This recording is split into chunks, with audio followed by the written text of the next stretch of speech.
ইলিশ মাছের এই শাহী রেজালাটি খেতে খুবই সুস্বাদু।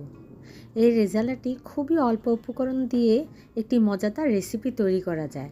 আজ আপনাদের সাথে সেটি আমি আজ শেয়ার করব। আর আমার এই রেজালাটি যদি আপনাদের ভালো লাগে অবশ্যই বাসায় করে খাবেন আর কমেন্ট বক্সে জানাবেন কেমন হয়েছে। আমার এই রেজালা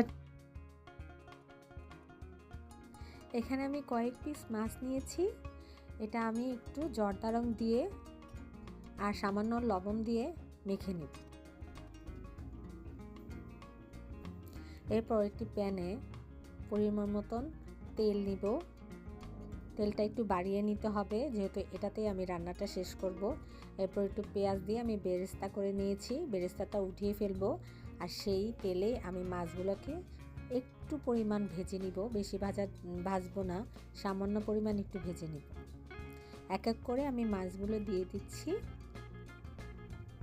মাছগুলো যখন আমার হয়ে যাবে আমি একটু উল্টিয়ে নিব।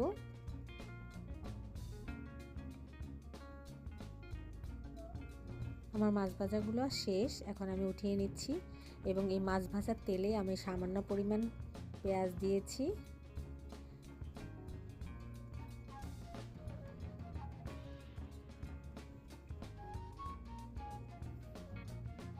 পেঁয়াজটা একটু ভালো করে নেড়ে নিব।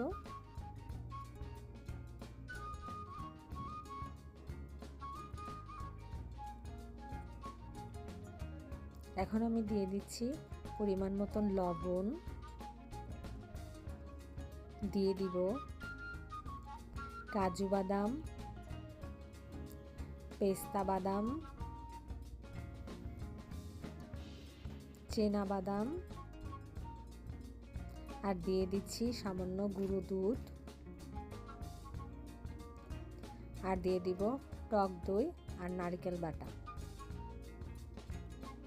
দিয়ে দিচ্ছি 3-4টে এলাচ। এটা একটু কষাতে হবে। পরিমাণ চিনি,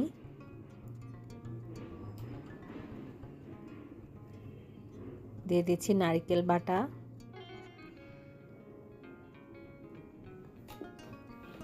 এটা একটু কষিয়ে নিতে হবে।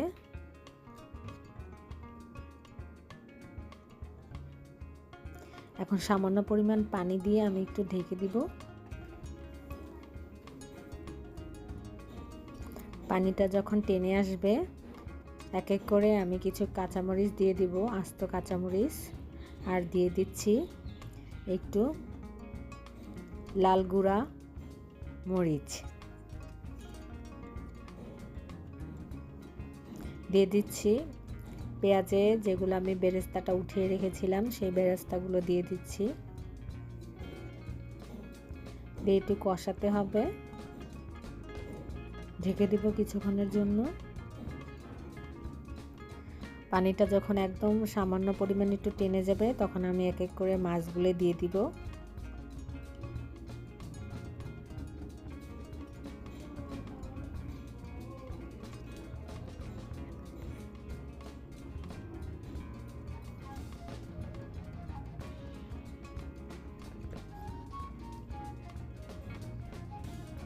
এখন আমি কিছু কাঁচা মরিচ দিয়ে দিব, দিয়ে সম্পূর্ণ ঝোলটাকে টানিয়ে ফেলবো।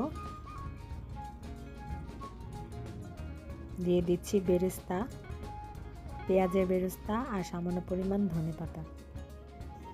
রেজালাটা যখন মাখা মাখা হয়ে যাবে তখন চুলোর থেকে নামিয়ে ফেলবো আর পরিবেশন করব। আমার রেসিপিটি যদি আপনাদের ভালো লাগে আমার চ্যানেলে অবশ্যই সাবস্ক্রাইব করবেন। আল্লাহ হাফেজ।